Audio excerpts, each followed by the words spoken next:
Hari ini saya akan memperkenalkan apa sih yang dimaksud dengan chemical biology dengan memperkenalkan gitu ya berbagai penelitian yang sekarang lagi hot topic gitu di chemical biology ini. Oke, saya mulai paparan dari saya ingin sedikit mundur ke 4 atau 5 tahun yang lalu. Jadi ini adalah di slide ini adalah pemenang Nobel Kimia dari tahun 2017 sampai tahun 2020. Sorry, tahun 2021-nya saya belum masukin ya karena ini slide-nya lama. Jadi kalau kita lihat ya di tahun 2017 ada 3 orang Nobel laureate dan yang mereka lakukan adalah sebenarnya mereka mengembangkan sebuah mikroskop yang terus kemudian dipakai untuk memperkirakan struktur dari sebuah protein gitu ya atau biomolekul yang lain. Kemudian di tahun 2018 pemenangnya juga ada 3.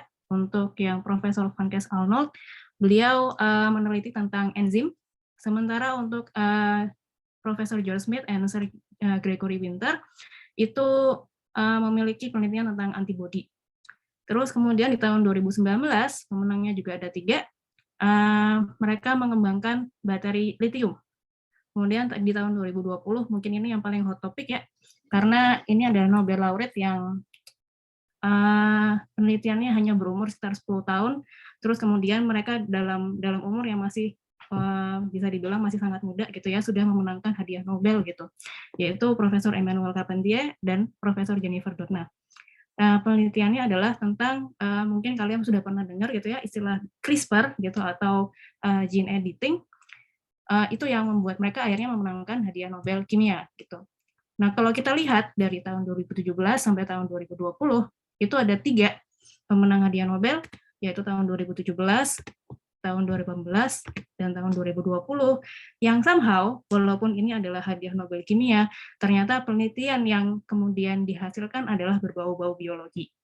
Jadi kita bisa lihat bahwa ketika chemistry dan biology itu berkolaborasi, ternyata memberikan impact yang luar biasa terhadap society, gitu ya. Dibuktikan dengan pengakuan berupa hadiah Nobel.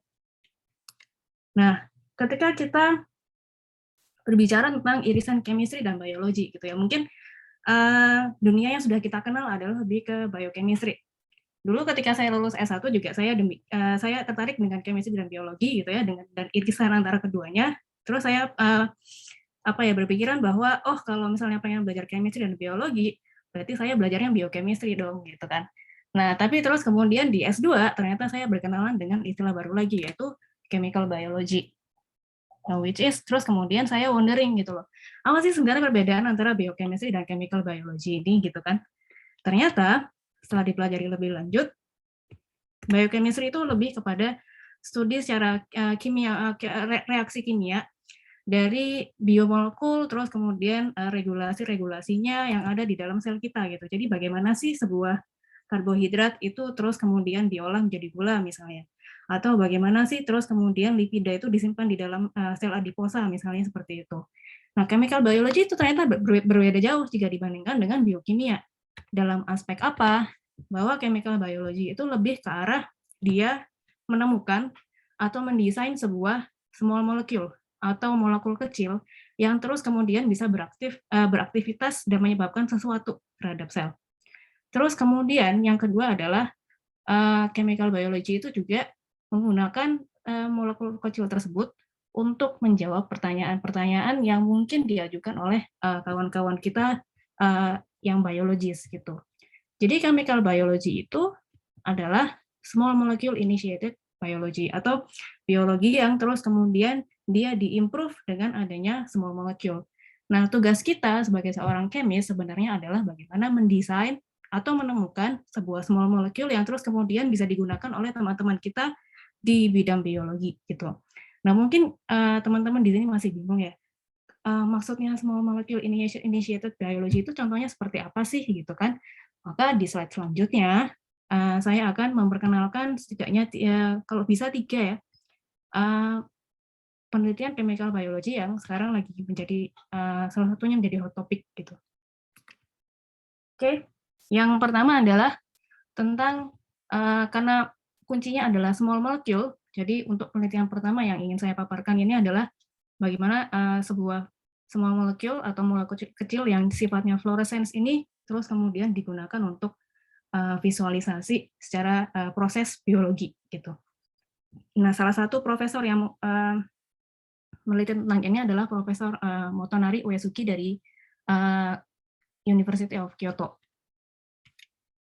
Nah, sebelum kita masuk ke penelitiannya Profesor Uesugi, ini saya perkenalkan, ini adalah Profesor Roger Tsien. Jadi Profesor Roger Tsien ini beliau adalah ilmuwan pertama yang mengkarakterisasi kemudian mempurifikasi sebuah protein yang namanya green fluorescence protein atau GFP. Green fluorescence protein atau GFP ini adalah sebuah protein yang bisa ditemukan di ubur-ubur. Nah, sifatnya yang khas adalah dia berpendar dalam gelap dan warnanya itu kehijauan. Nah, Profesor Tsien ini, beliau terus kemudian memurnikan protein ini dari ubur-ubur itu, terus kemudian menjawab pertanyaan kenapa sih kok protein ini mempunyai sifat fluorescence. Nah, kenapa sih kok sifatnya fluorescence? Karena ternyata dari rantai protein GFP itu ada 3 asam amino yang kodenya adalah S, Y, dan G. Terus kemudian kalau kita lihat di sini, nah ini ya, di sini ada atom nitrogen yang dia punya lone pair atau punya elektron bebas. Terus kemudian dia akan bereaksi dengan karbonil yang di sini karena letaknya sangat berdekatan. Nah, kemudian akhirnya membentuk molekul yang sebelah kanan. Nah, kemudian terjadi hidrolisis. Jadi OH yang di sini dengan H yang di sini terus kemudian bersatu menjadi H2O dan terbentuklah double bond atom nitrogen sebelah sini. Nah, terus kemudian akhirnya hidrogen yang ada di sebelah sini dan sebelah sini itu kemudian juga lepas karena oksidasi dan akhirnya membentuklah sebuah molekul yang ternyata dia bisa berpendar. Nah, Profesor Tsien itu menemukan mekanisme ini, mekanisme bagaimana GFP atau protein green fluorescence tadi itu bisa menghasilkan sebuah molekul yang sifatnya pendar. Nah, kalau kita lihat, ini kan adalah ilmu kimia yang biasa kita pelajari gitu ya. Nah, kalau ternyata bisa diterapkan di kasus biologi, akibatnya adalah seperti ini. Jadi Profesor Tsien mengerti bahwa, oh ternyata kejadiannya seperti ini. Kenapa kok warnanya hijau itu karena seperti ini. Terus kemudian beliau mensintesis molekul-molekul lain dengan prinsip yang sama. Terus kemudian beliau modifikasi untuk panjang rantai fluoresensnya sehingga beliau bisa mendapatkan warna yang lain. Ada warna biru, ada warna kuning, merah, dan sebagainya yang terus kemudian bisa dipakai untuk membantu teman-teman biologi kita untuk mengerti gitu. Misalnya ada bagian sel yang kecil yang terus kemudian diwarnai hijau, satunya lagi biru, satunya lagi merah. Nah, itu bisa dibedakan berkat Profesor Tsien ini. Gitu ya. Jadi kuncinya adalah chemical biology-nya adalah karena kita punya ilmu kimia di mana kita mengerti bagaimana fluorescence itu bekerja, bagaimana molekul itu bereaksi. Akibatnya adalah kita bisa mendapatkan produk yang berguna bagi teman-teman kita biologi. Itulah yang dimaksud dengan chemical biology. Jadi kita menciptakan sebuah molekul kecil yang terus kemudian bisa dipakai untuk discovery di bidang biologi. Dan tentu impact-nya luar biasa karena kalau misalnya tidak ada warna-warna yang lain ini, mungkin teman-teman biologi kita akan kesulitan untuk menemukan rahasia-rahasia yang ada di dalam sel kita. Gitu.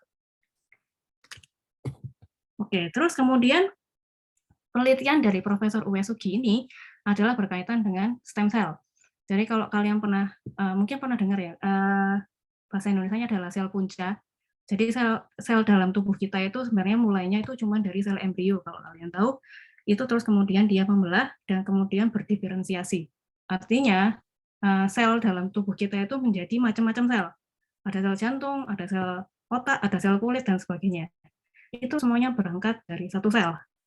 Nah, terus kemudian pertanyaannya adalah, bisa nggak dari sel yang sudah terdiferensiasi tersebut dikembalikan lagi menjadi stem cell? Gitu kan. Untuk apa sih? Aplikasinya contohnya seperti ini. Misalnya kita misalnya ada orang yang kena penyakit kanker hati gitu ya misalnya ya. Nah, satu-satunya cara untuk menolong dia adalah donor hati. Nah, kita tahu kalau donor hati itu kan tidak mudah, ada sifat kecocokan dan sebagainya gitu ya. Bagaimana kalau misalnya kita bisa mengambil sel kulit dari pasien tersebut, terus kita kembalikan lagi menjadi stem cell, terus kemudian dari stem cell itu kita kembangkan menjadi sel hati.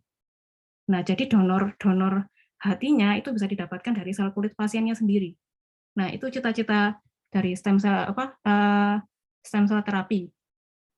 Nah, Profesor Uesugi itu beliau mendesain kemudian mensintesis sebuah molekul kecil yang beliau kasih nama Kyotoprop 1, di mana Kyotoprop 1 ini adalah sebuah molekul kecil yang bisa masuk ke dalam stem cell, tapi tidak bisa masuk ke dalam sel yang sudah terdiferensiasi. Sehingga kalau misalnya si molekulnya ini masuk, dia akan berpendar.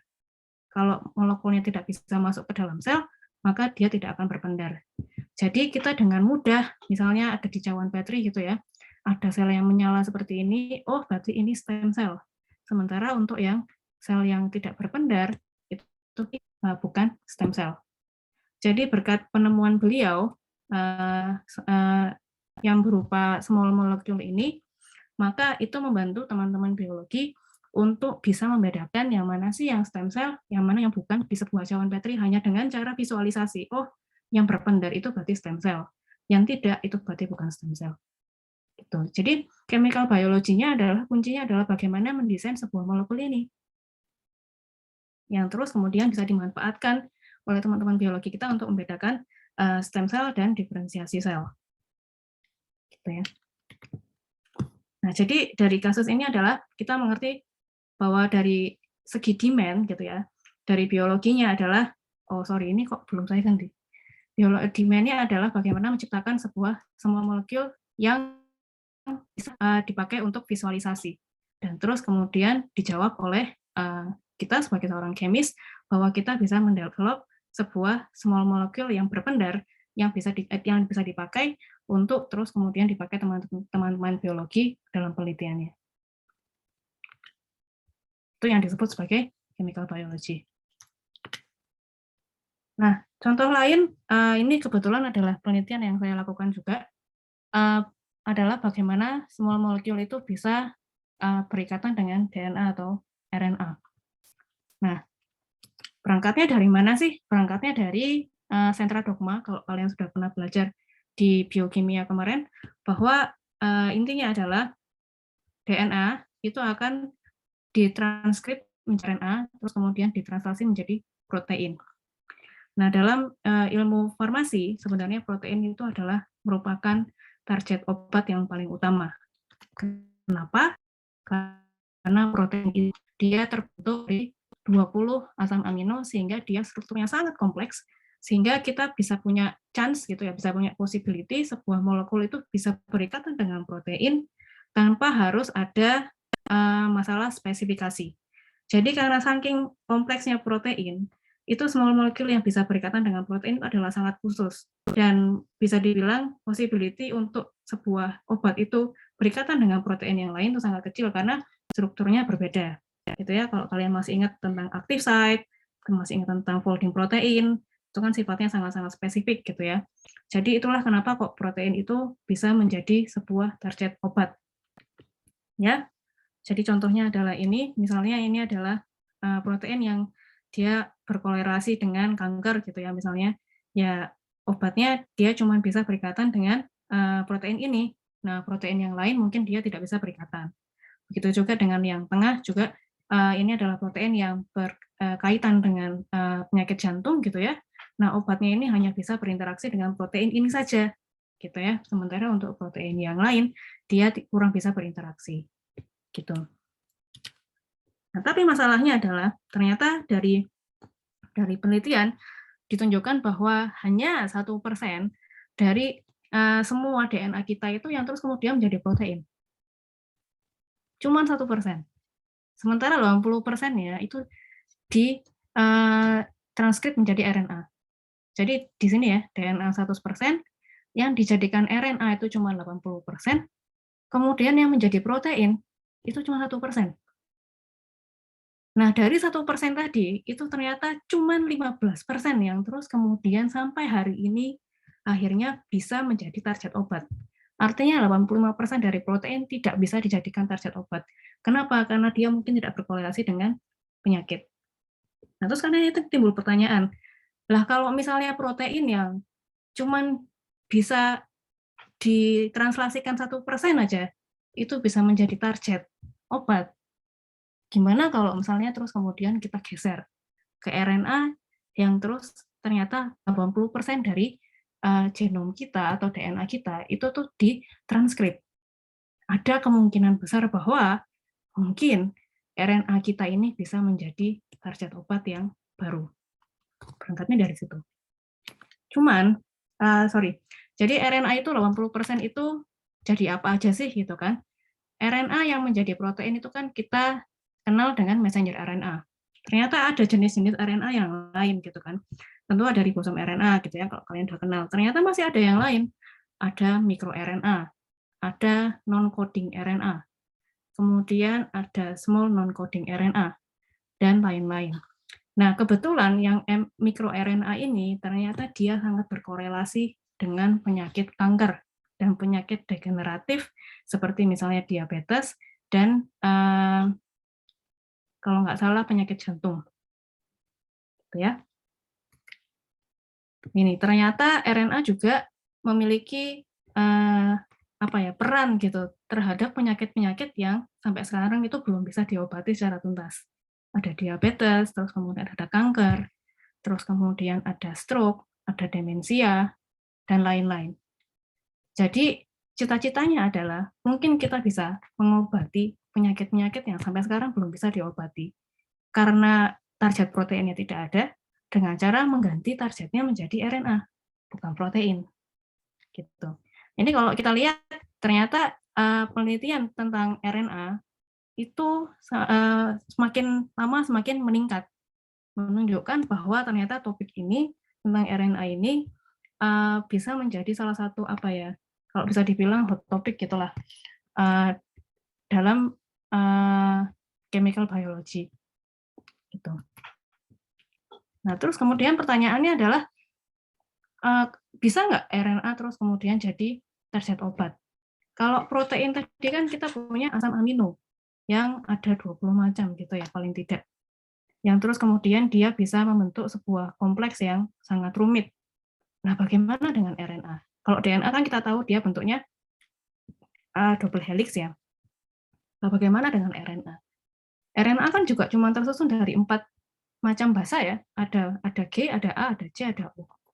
Nah, terus kemudian apakah RNA punya struktur yang terus kemudian bisa diobati? Ternyata iya. Ternyata RNA itu di dalam tubuh kita itu membentuk struktur sekunder yang sama rumitnya seperti protein.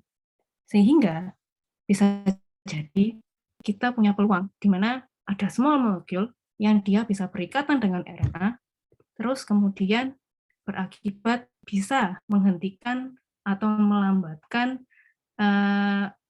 manifestasi dari penyakit-penyakit yang saya sebutkan tadi. Gitu ya. Nah, tugas kita sebagai seorang kemis adalah bagaimana mendesain sebuah molekul yang kemudian dia bisa berikatan dengan RNA dengan pengetahuan kimia yang kita miliki. Nah, ini penelitian dari seorang profesor di Amerika Serikat ya, namanya Profesor Disney. Jadi beliau mengembangkan sebuah metode screening supaya beliau tahu small molecule macam apa sih yang terus kemudian dia bisa berikatan dengan RNA gitu. Nah, caranya adalah beliau mengembangkan sebuah cara untuk mengikat molekul-molekul yang pengen beliau teliti itu di sebuah plat. Nah, terus kemudian beliau tambahkan RNA-nya. Nah, terus kemudian kalau misalnya ternyata si senyawa tersebut itu berikatan dengan RNA, maka dia berpendar. Jadi beliau bisa dengan mudah secara in vitro ya tentu saja, itu mengetahui molekul mana yang berinteraksi atau berikatan dengan RNA. Nah, terus kemudian beliau kembangkan sebuah database gitu ya. Oh, ternyata kalau RNA-nya seperti ini, maka molekul yang bisa berikat adalah yang molekul warna merah. Sementara kalau RNA-nya seperti ini, yang bisa berikatan adalah yang warna biru dan sebagainya. Nah, kemudian database ini beliau kembangkan menjadi seperti ini. Jadi karena beliau adalah seorang kemis, beliau bisa mengetahui tentang interaksi molekul secara kovalen gitu ya, atau secara hidrogen bonding itu seperti apa. Oh, ternyata yang ini itu ikatannya tidak kuat, sementara ikatan yang ini kuat, seperti itu. Nah, terus kemudian karena beliau juga orang kemis gitu ya, karena tadi dari database ini ternyata beliau bisa mengetahui bahwa ada molekul yang berikatan RNA di sebelah sini. Nah, terus kemudian beliau mengembangkan lagi untuk membuat semua molekul yang bisa berikatan dengan dua sisi di RNA ini. Maka beliau menggunakan ilmu kimianya di bidang sintesis untuk membuat molekul seperti ini.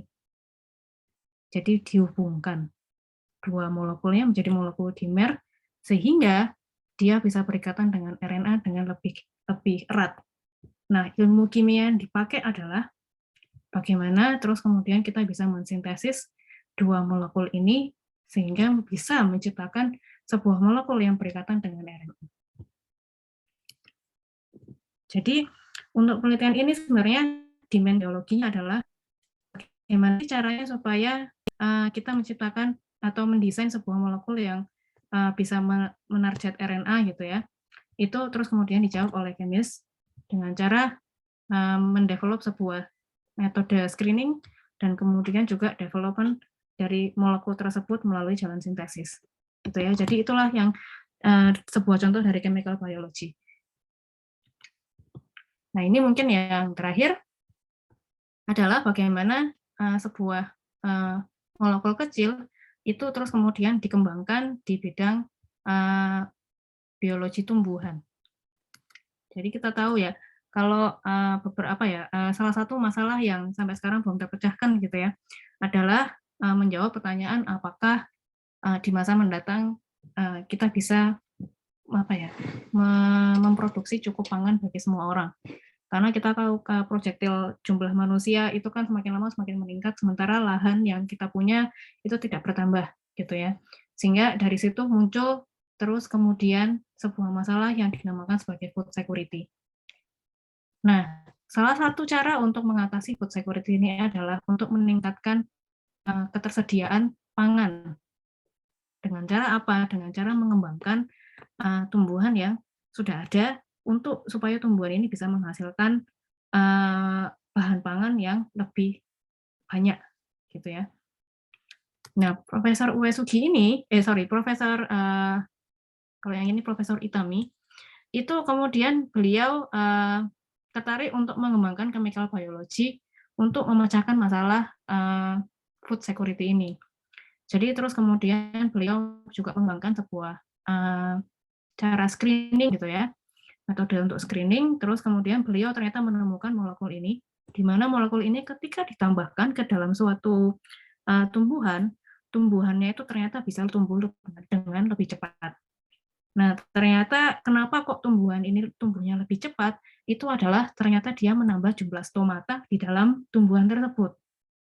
Nah, terus kemudian beliau mensintesis beberapa macam small molecule yang mirip-mirip dengan ini gitu ya. Jadi mungkin ditambah dengan gugus fungsi C3F, terus kemudian ada yang ditambahin dengan metil dan sebagainya, terus kemudian beliau ternyata bisa membuat molekul tersebut bekerja dengan jauh lebih baik. Jadi kunci kimianya di sini adalah bagaimana terus kemudian Profesor Itami dengan ilmu kimia yang dia punya itu beliau bisa menghasilkan small molecule yang jauh lebih baik kinerjanya dibandingkan dengan yang hasil dari screening ini. Gitu ya.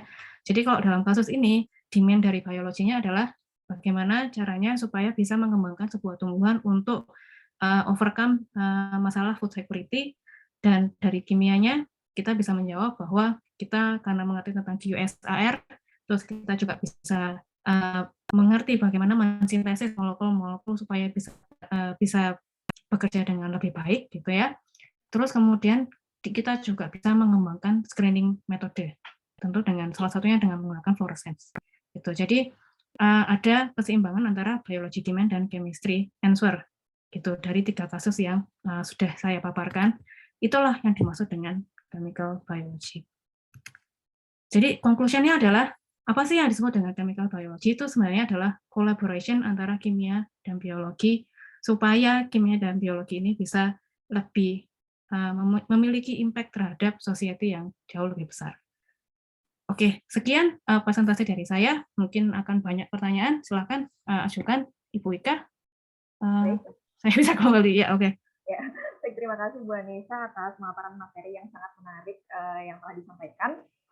Selanjutnya kita masuk ke sesi diskusi. Oh, ini sudah ada Pak Ponco. Selamat sore Pak Ponco.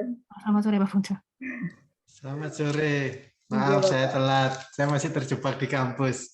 Enggak apa-apa Pak. Iya, kebetulan hujan deras di sini Bu Anissa. Wah. Udah April padahal. Ya, sekarang tidak bisa diprediksi sepertinya ya musimnya ya. Kalau mungkin adik-adik mahasiswa di sini jika ingin bertanya dipersilakan ya. Kebetulan Bu Anissa saat ini posisinya sedang studi di Jepang ya Bu Anissa ya. Di Osaka University di Jepang. Jadi mungkin baru akan bertemu langsungnya dalam waktu yang agak lama gitu ya. Jadi pergunakan kesempatan mungkin buat adik-adik mahasiswa yang ingin bertanya ke Bu Anissa secara virtual dulu sekarang. Monggo mungkin dari adik-adik ada yang ingin ditanyakan atau dari peserta yang lain diperbolehkan. Oh baik, ini ada yang sudah raise hand ya. Silakan Muhammad Masuri, boleh disampaikan dulu pertanyaannya.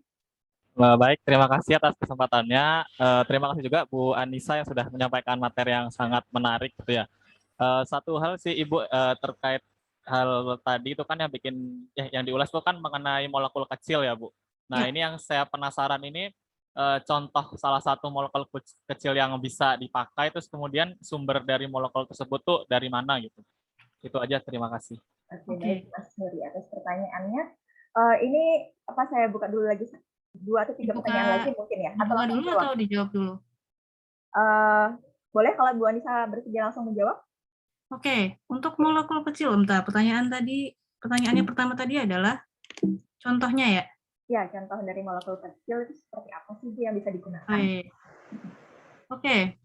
Contoh molekul kecil yang penggunaannya udah luas adalah yang sudah digunakan yang sudah dikembangkan oleh Profesor Sian ini ya.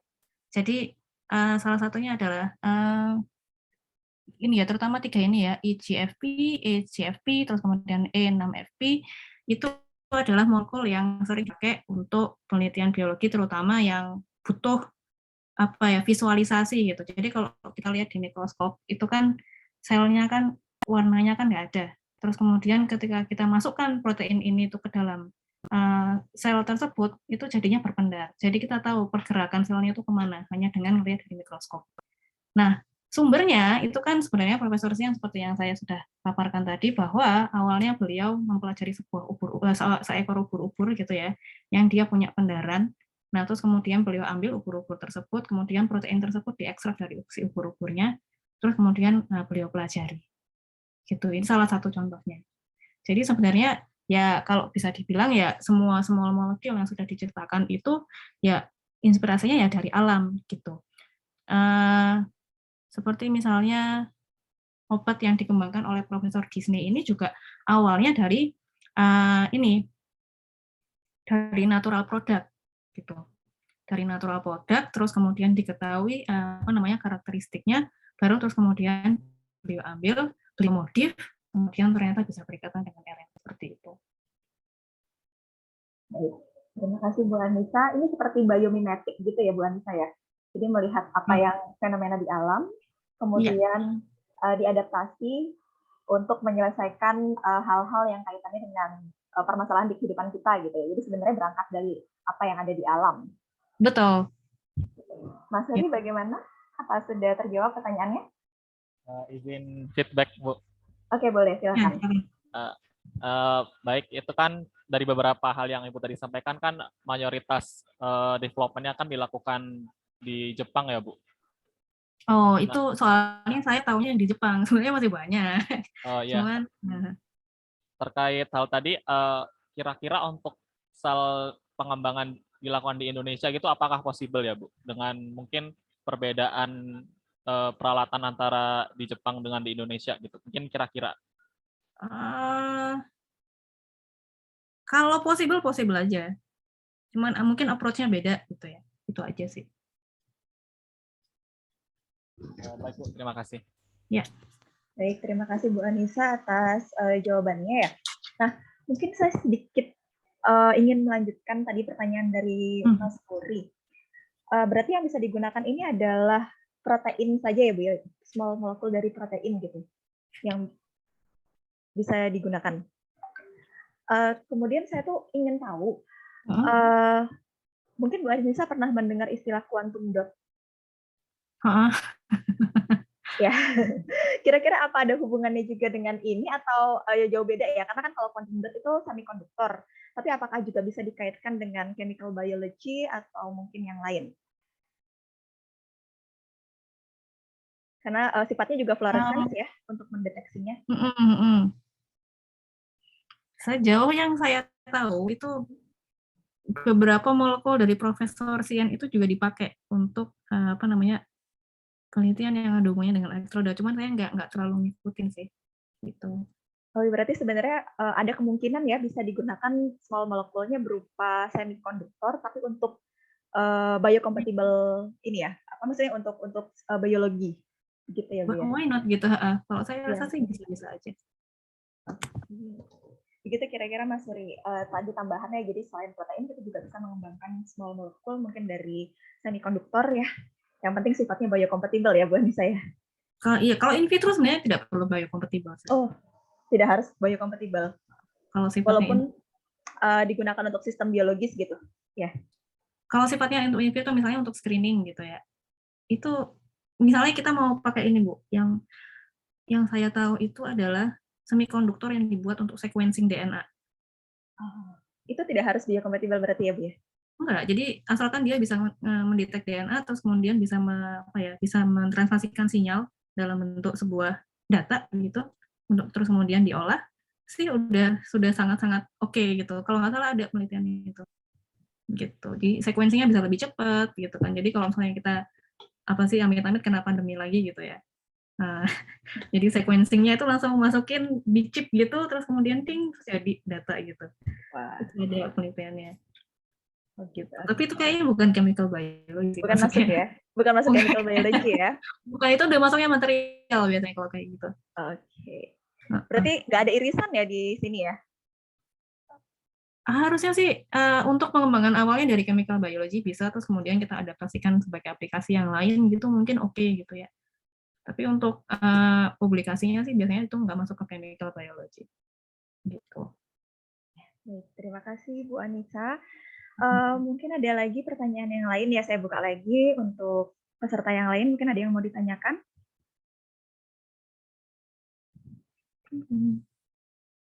Silakan. Kalau ada yang belum paham silakan mungkin. Oh ya, mungkin ada dari presentasi Bu Anissa tadi yang masih kurang jelas ya. Nanti bisa disampaikan kira-kira bagian mana nanti Bu Anissa akan mencoba menjelaskan ulang terkait dengan materinya itu. Monggo, adik-adik, mahasiswa atau peserta yang lain. Ini mungkin sudah mendekati waktu buka puasa, Bu Anissa jadi agak lesu ya. Udah mau weekend, terus kemudian mendekati waktu buka puasa, jadi sudah kehabisan energi nih adik-adik mahasiswa kita ini. Oke, mungkin dari saya lagi deh Bu Anissa. Tadi Bu Anissa ada menyinggung sedikit tentang bagaimana mendesain molekul ya, yang bisa digunakan untuk yang cocok dengan target RNA atau protein tertentu. Nah, itu biasanya yang selama ini dilakukan itu apakah berbasisnya wet lab atau bisa dilakukan atau biasa dilakukan dengan simulasi? Bisa, simulasi bisa. Yang dilakukan oleh Bu Anissa selama ini seperti apa, Bu? Mungkin bisa diceritakan ke adik-adik mahasiswa sehingga ada gambaran. Kalau saya kebetulan, tapi nggak ada di slide. Jadi kalau saya kebetulan itu ada sebuah penyakit gitu ya, namanya Friedreich ataxia gitu. Jadi Friedreich ataxia ini hampir-hampir sama kayak Alzheimer. Dan ternyata dari Alzheimer itu kemudian diketahui bahwa ada DNA yang sedikit tidak normal gitu. Jadi karena DNA yang sedikit tidak normal, kalau kita lihat maka konsekuensinya adalah RNA yang dihasilkan juga tidak normal, protein yang dihasilkan juga tidak normal. Di mana terus kemudian protein yang dihasilkan ini terus kemudian bermanifestasi menjadi penyakit Alzheimer tersebut gitu. Nah, terus kemudian dilakukan effort bagaimana caranya supaya protein ini tuh tidak bekerja di dalam otak gitu ya, sehingga itu bisa mengurangi gejala penyakit ataxia ini gitu. Cuman ternyata tidak berhasil. Jadi sampai sekarang kan Alzheimer kan belum ada obatnya. Nah, terus kemudian akhirnya mundur lah, gimana kalau kita targeting di DNA-nya gitu. Jadi bukan RNA ya, kalau ini kan RNA ya. Di DNA-nya gitu. Ternyata di DNA yang pasien ataxia itu DNA-nya itu salah satu daerahnya itu bisa melar atau dia bisa bertambah panjang gitu ya, atau bisa bertambah pendek. Pokoknya nggak stabil gitu ketika diproses replikasi. Nah, penelitian saya adalah sebenarnya bagaimana supaya kita bisa membuat small molecule yang dia itu bisa mendeteksi apakah si DNA ini melar atau memendek gitu. Kurang lebih gitu. Jadi untuk diagnosis yang dia itu DNA base. Seperti itu. Jadi bukan RNA tapi bisa juga DNA gitu ya, Bu. Awalnya sih mau nyoba RNA, Bu. Cuman terus keduluan orang gitu ya. Ada si Profesor Disney ini, si Profesor Disney ini sudah bikin ternyata beliaunya yang RNA base gitu ya. Jadi kita coba untuk DNA. Kalau DNA base gimana, bisa nggak gitu. Ya gitulah realita ya. Ya, kita neliti udah nyampe mana ternyata keduluan sama orang lain. Iya, ini fenomena untuk publikasi ya, sebenarnya kita berusaha berlomba-lomba untuk membuat inovasi. Kira-kira apa sih yang belum dilakukan oleh orang lain? Nah, itu yang akan kita coba gitu kan ya. Gitu. Iya, karena si Profesor Disney yang ini kan udah punya database ini ya, jadi beliau gampang aja gitu. Oh ya udah ataxia, kayak gini gitu. Nah kita kan belum punya database ya, benar-benar murni desain molekul dari awal gitu kan. Jadi ya gitu kita kalah.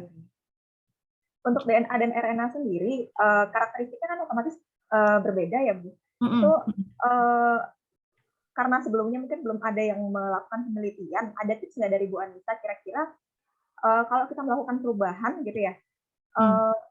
Metodenya atau pendekatan metodenya itu seperti apa, Bu, kira-kira? Apakah kan karena belum ada penelitian sebelumnya tentang itu menggunakan DNA gitu. Nah, kemudian kira-kira pendekatan metode yang digunakan di dalam penelitian itu seperti apa ya, Bu? Metodenya atau kalau metode sih kita berangkat dari sini, Bu. Jadi kalau RNA kan kita belajarnya translasi ya. Jadi yang jadiin target adalah kita belajar dulu proses translasinya seperti apa gitu. Terus kemudian kita bisa melihat hal-hal menarik dari translasi itu apa, terus kemudian kita coba gitu. Oh ternyata translasinya geser nih. Oh coba deh kalau misalnya tambah molekul ini, dia gesernya berhenti nggak ya, kayak gitu, misalnya gitu. Nah kalau DNA ke RNA berarti kan kita belajar tentang transkripsi gitu kan. Nah ternyata transkripsi dari ataxia ini juga sedikit istimewa gitu. Jadi kadang translasi dari ataxia ini dia agak terhenti di satu titik gitu. Nah kita mencoba untuk menggunakan kesempatan di mana translasi itu terus tiba-tiba dia berhenti. Nah, itu kira-kira kita bisa nggak ya nyelipin small molecule di situ gitu. Ceritanya gitu. Jadi kita belajar dari dinamika bagaimana DNA dan RNA dan protein ini bekerja sebenarnya gitu. Gitu sih. Jadi menarik. Jadi sebenarnya menarik ya mempelajari ini, Bu Anissa. Walaupun mungkin agak sulit ya kalau buat pemula ya. Kalau mau pindah sok atuh. Pindah kemana ini? Pindah ke chemical biology.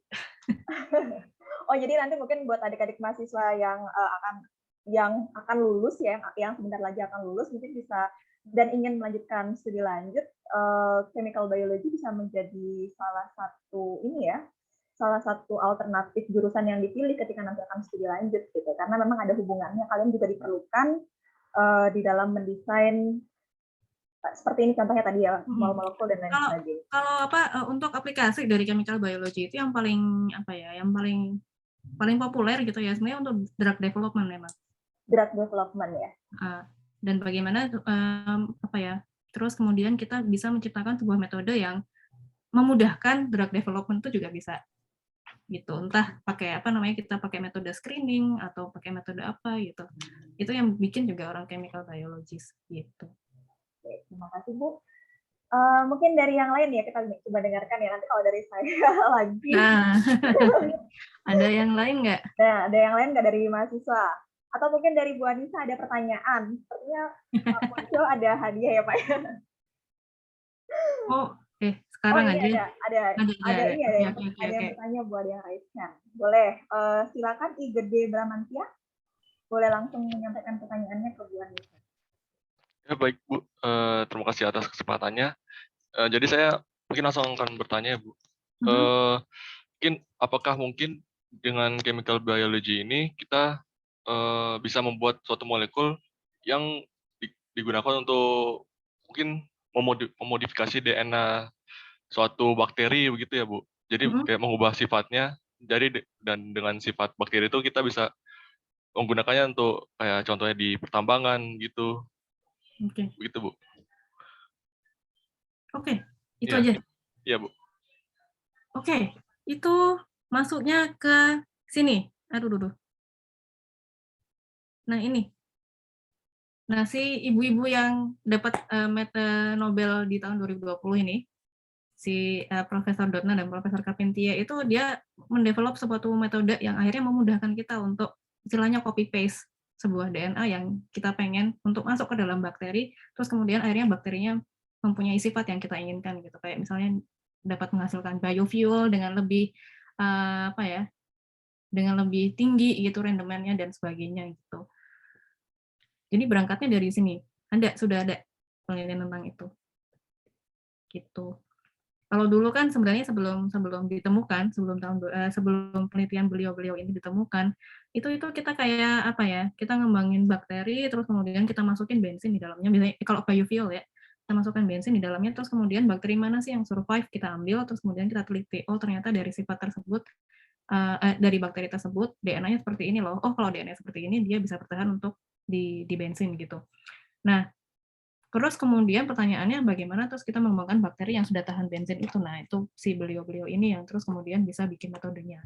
Gitu. Jadi sebenarnya untuk metode chemical biology yang terus kemudian kita mengedit sebuah DNA dari bakteri, terus kemudian bakterinya bisa memiliki sifat-sifat tertentu, itu sudah banyak ditemukan di chemical biology. Gitu. Jadi dapat dilakukan ya Bu, kita melihat bagaimana struktur DNA dari bakteri ya tadi yang bisa bertahan untuk kondisi tertentu, kemudian diadaptasi, dimodifikasi supaya bisa menghasilkan sifat yang sesuai dengan itu tadi. Gimana jadi Bramantia, apa sudah terjawab pertanyaannya? Berarti yang kita perlukan untuk mungkin menciptakan molekul di chemical biology kayak seperti kita mungkin mempelajari strukturnya terlebih dahulu, kemudian kita mencoba untuk mereplikanya begitu ya Bu. Mencoba untuk mencari molekul untuk mereplikanya begitu. Kita belajar sekuensnya, betul. Belajar strukturnya. Oh iya Bu. Ya, gitu. Terima kasih banyak Bu. Ya. Jadi tertarik dengan biokimia mungkin ya? Sedikit Bu. Sudah semester berapa sekarang? Sudah semester 6. Cuma larinya lebih ke anorganik sebenarnya kayak. Oh, anorganik. Ya, oke, nggak apa-apa. Berikutnya mungkin ada pertanyaan lagi dari teman-temannya yang lain. Monggo dipersilakan. Ini ada lagi dari Ahmad Lutfi Fahmi. Silakan Ahmad Lutfi Fahmi. Ya Bu, saya izin bertanya. Untuk RNA itu kan biasanya ditemukan di molekul-molekul yang organisme hidup itu ya. Kalau seandainya itu organisme hidupnya itu seandainya sudah meninggal berpuluh-puluh tahun yang lalu gitu Bu. Itu kalau seandainya diteliti lagi untuk maksudnya kayak hewan punah terus bisa dihidupkan kembali, itu apakah mungkin untuk bisa gitu? Oke, itu arahnya bukan chemical biology, tapi saya jawab gini. Kalau untuk yang hewan-hewan yang sudah punah gitu ya, yang terakhir punah itu kan yang bedak putih tuh ya, mereka mengupayakan gimana caranya supaya bisa membuat embrionya gitu somehow. Cuman itu lebih terbentur pada apa ya, biological etiknya gitu. Jadi kita kan kayak menciptakan sebuah makhluk hidup gitu ya. Jadi yang bertentangan tuh justru apa ya, faktor non teknisnya. Kalau bisanya saya rasa dengan teknologi yang sekarang kita punya mungkin mungkin dengan sedikit dengan effort gitu bisa. Cuma pertanyaannya terus kemudian kita mau ngapain gitu dengan kemampuan itu gitu kan. Jadi misalnya dari apa ya, bedak putih kita tahu DNA-nya seperti apa, terus kemudian kita membuat embrio berdasarkan dari kopian DNA-nya itu bisa. Bisa. Jawabannya bisa. Jawabannya bisa Ahmad Lutfi. Jawabannya bisa, tapi ya gitu. Faktor non teknisnya terus kemudian pertanyaannya adalah apakah kita boleh menciptakan sebuah makhluk hidup dari awal. Berarti ini ya Bu ya, lebih rumit ya proses untuk supaya bisa menjalankan penelitian tentang itu ya. Iya, betul. Jadi apa ya, kaitannya dengan etik, ada etik clearance yang memang harus dilewati mungkin terkait dengan penciptaan makhluk, maksudnya penciptaan embrio makhluk hidup gitu ya. Jadi mungkin kendalanya di situ sih Ahmad Lutfi, tapi kalau bisa insya Allah bisa.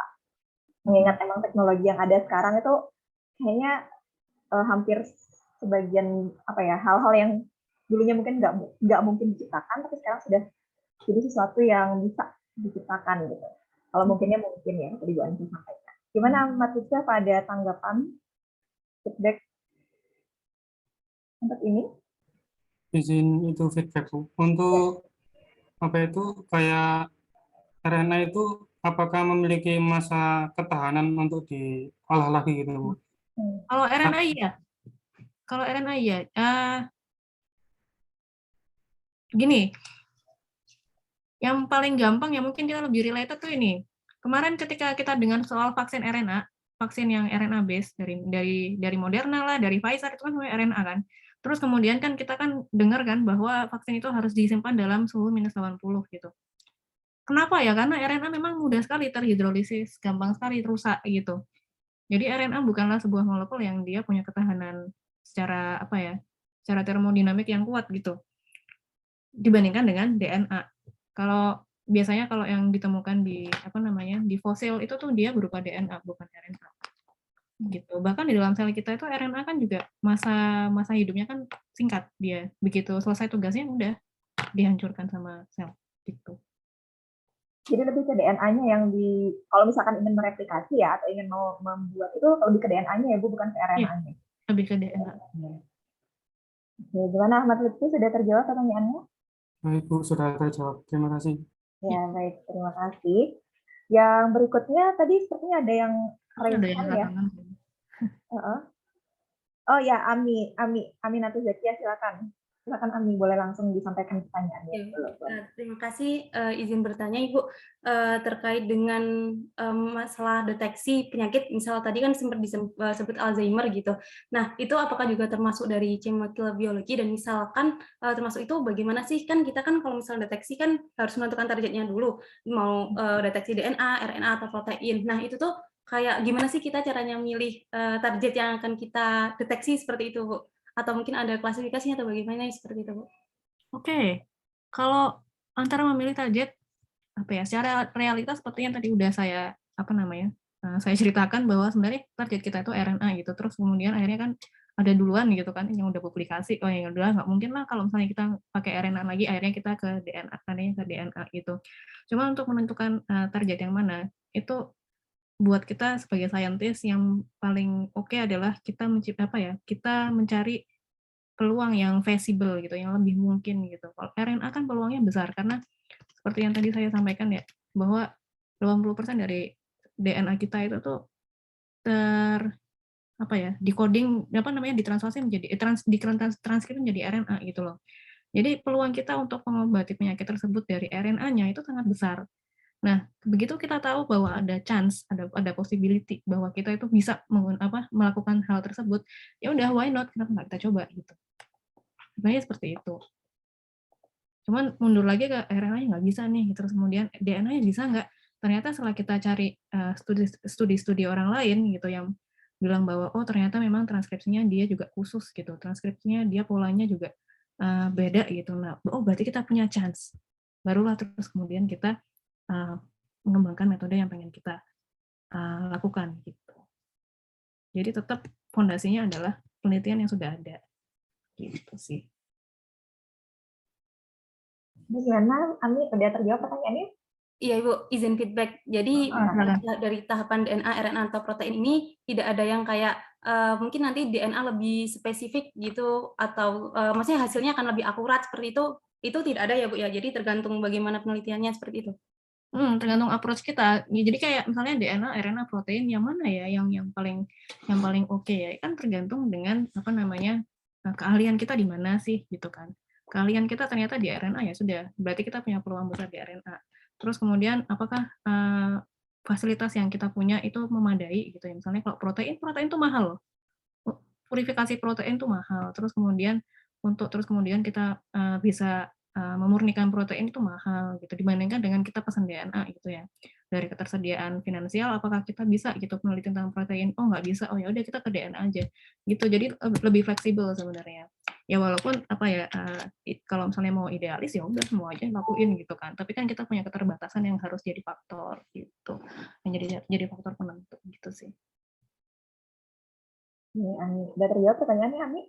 Sudah Ibu, terima kasih atas jawabannya. Ya, jadi memang kadang-kadang mahasiswa banyak yang bertanya, Bu, kalau misalkan dengan penelitian yang ada, misalnya mereka baca jurnal, kemudian terkait dengan penelitian yang ada di jurnal, mereka kadang-kadang terpikir ya, apakah penelitian yang sama itu boleh maksudnya sampai sejauh mana sih diadaptasi, kemudian kira-kira apakah bisa dilakukan atau tidak, itu biasanya menjadi pertanyaan untuk mahasiswa. Mungkin kalau misalkan terkait dengan ini tadi, salah satu alternatif, misalnya ingin mereduce cost-nya, mungkin bisa dengan komputasi ya, screening dengan komputasi mungkin ya. Betul, tapi komputasi sendiri kan juga akhirnya kita harus punya skill ya untuk itu, terus kemudian kita juga harus punya komputernya gitu kan mungkin ya, terus kemudian harus bayar software yang digunakan untuk accessibility data dan sebagainya gitu.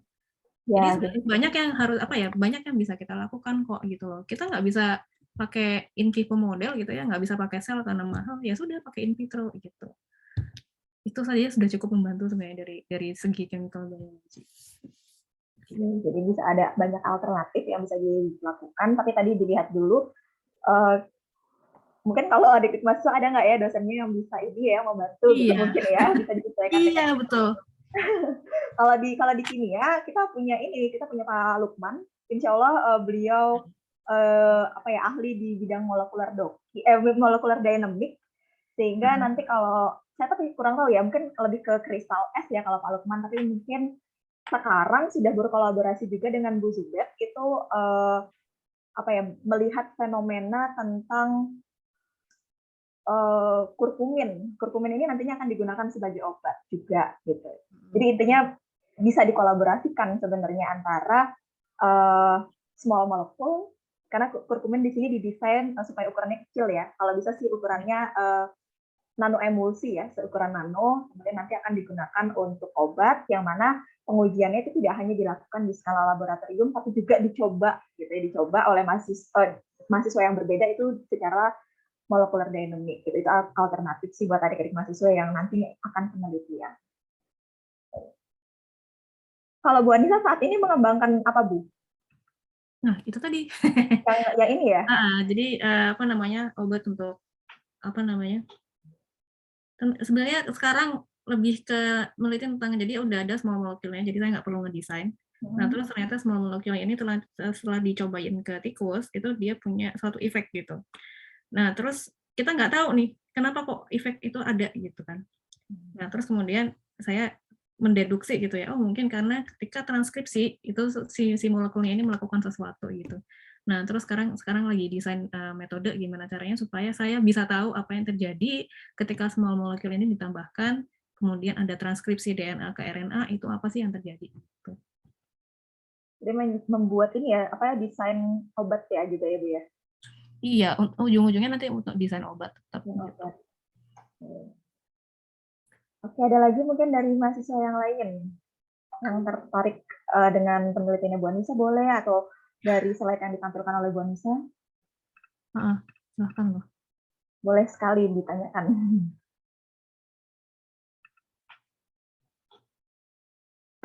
Ini belum ada. Bu Anissa, kira-kira apakah ada pertanyaan yang mau disampaikan ke mahasiswa mungkin? Oh iya, untuk yang ini ya, buat jadi ada ini ya, ada hadiahnya nanti untuk mahasiswa yang bisa menjawab ya Bu ya. Misalnya nanti ada buku dari departemen. Untuk bukunya sendiri saat ini ada di Pak Ponco. Jadi kalau misalkan nanti ada mahasiswa yang berhasil menjawab dengan benar pertanyaan dari Bu Anissa, nanti akan mendapatkan hadiah buku dari departemen dan bisa langsung diambil ke Pak Ponco. Ya. Baik, mungkin Bu Anissa, silakan ada pertanyaan apa? Oke, jadi untuk yang tadi penjelasan tentang kenapa sih kok protein gene fluorescence protein tadi itu bisa berpendar, itu kan karena adanya 3 asam amino. Asam aminonya itu 3 kode S, Y, dan G. Coba, siapa yang bisa jawab apa itu S, apa itu Y, apa itu G? Siapa yang masih ingat? Ayo, apa itu protein yang tadi di asam amino S, asam amino Y, asam amino G. Dan G. Ini harusnya masih fresh ya, biokimianya masih baru kayaknya nih. Apa? Kalau yang bisa yang tahu jawabannya boleh raise hand, nanti kita lihat siapa yang duluan raise hand ya. Ini kayak pada nyari di internet dulu Bu, SG apa ya? Yang susah itu Y kayaknya. Oh gitu. Kalau S sama G itu kayaknya udah sesuai gitu. Kalau Y itu belum. Oke, berarti ada jebakannya satu nih. Tapi mudah-mudahan ini ya, nggak langsung pas googling itu kelihatan gitu ya. Jadi adik-adik ini langsung cari di internet ini kayaknya. Ayo silakan, siapa yang berani menjawab dan mau menjawab ini dapat hadiah buku loh.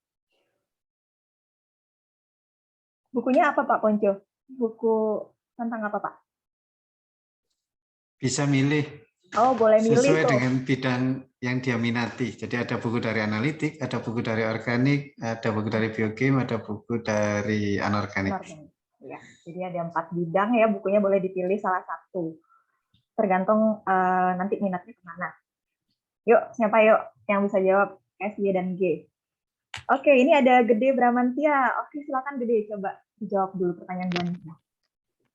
Coba menjawab ya Bu. Ya, Jadi silakan. di situ ada YSG. Jadi G itu glisin, glisin, S itu serin, Y itu Mana itu dia? tadi? Awalnya yang mana tadi? Oh, catatannya Bu Anissa, catatannya. Oke, benar, tirosin. Jadi S itu serin, J itu glisin, Y itu tirosin. Betul. Oke, sudah benar ya jawabannya. Selamat Gede Bramantia. Dapat hadiah buku dari departemen ya, nanti boleh dipilih. Tadi katanya tertarik di anorganik ya, jangan-jangan ini mau ngambil buku anorganik Pak Ponco. Ya, oke, nanti bisa langsung ke Pak Ponco ya. Gede Bramantia posisinya ada di Malang atau di luar kota? Ya, sudah di Malang, Bu. Oh ya, berarti nanti bisa ya ke kampus, pas nanti kuliah hybrid, datang ke kampus bisa sekalian menemui Pak Ponco di ruangannya Pak Ponco. Oke, selamat Gede Bramantia sudah mendapatkan 1 buah buku dari Departemen Kimia. Ya Bu, terima kasih Bu. Oke. Jadi tahu ya S, Y, dan G itu apa? Baik, mungkin ini udah jam 5:11 ya. Mungkin kalau ada pertanyaan sebagai pertanyaan penutup dari adik-adik mahasiswa, ada lagi nggak yang mau ditanyakan mumpung ada Bu Anissa nih di sini? Karena mungkin beberapa belum ketemu dengan Bu Anissa ya.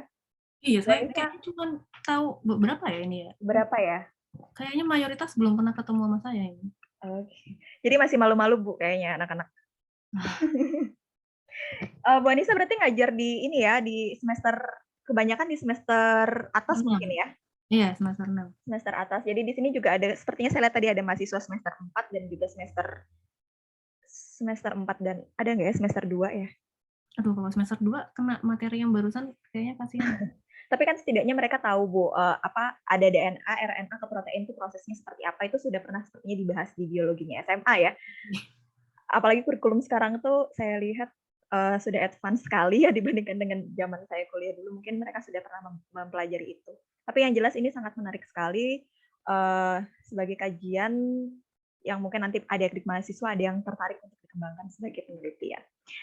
Oke, tidak ada pertanyaan lagi. Mungkin nanti setelah sesi ini berakhir, baru muncul pertanyaan, nanti bolehlah ya sekali-sekali komunikasi ke Bu Anissa ya Bu ya, di luar sesi FIDK, sekaligus nanti apa ya, mungkin kalian bisa konsultasi kalau memang tertarik ke biokimia gitu, karena kebetulan Bu Anissa sendiri juga salah satu dosen biokimia di Departemen Kimia. Ya mungkin itu dulu apa namanya dari saya. Pak Ponco, mungkin ada closing remark dari Bapak? Sepertinya ya. Iya, karena waktunya sudah hampir mepet ini, mungkin ya, mahasiswa ada yang sebagian harus ngantri beli buka. Oh iya, betul. Terima kasih sekali lagi atas kesediaannya Ibu Anissa Lusna untuk sharing informasi khususnya tentang chemical biology. Tadi kalau ada yang ikuti bahwa chemical biology itu tidak sama seperti biochemistry ya, fokusnya berbeda. Tetapi tetap bisa kita pelajari di Departemen Kimia ini. Kami juga mengucapkan terima kasih pada Bu Ika dan tim HMK yang sudah mempersiapkan kegiatan ini. Insya Allah FIDK akan secara rutin kita selenggarakan setidaknya sebulan sekali hingga akhir tahun nanti. Khususnya bagi mahasiswa yang semester depan akan mengambil skripsi, ada prasyarat harus sudah mengikuti FIDK minimal 2 kali. Jadi jangan lupa sering-sering ikut selain untuk bisa nambah informasi dan wacana, itu juga bisa membantu Anda untuk melengkapi persyaratan skripsi. Kalau ikut jangan lupa juga nulis presensinya ya, kalau nggak nulis presensinya ya nggak dianggap hadir nanti.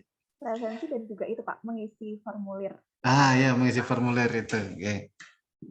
Ya, jadi untuk mahasiswa yang lain insya Allah kita akan berikan topik-topik lainnya nanti, bisa jadi dari bidang yang lain, bisa jadi juga dari praktisi atau mungkin dari alumni atau mungkin dari dosen di luar Universitas Brawijaya supaya wacana mahasiswa kita semakin berkembang.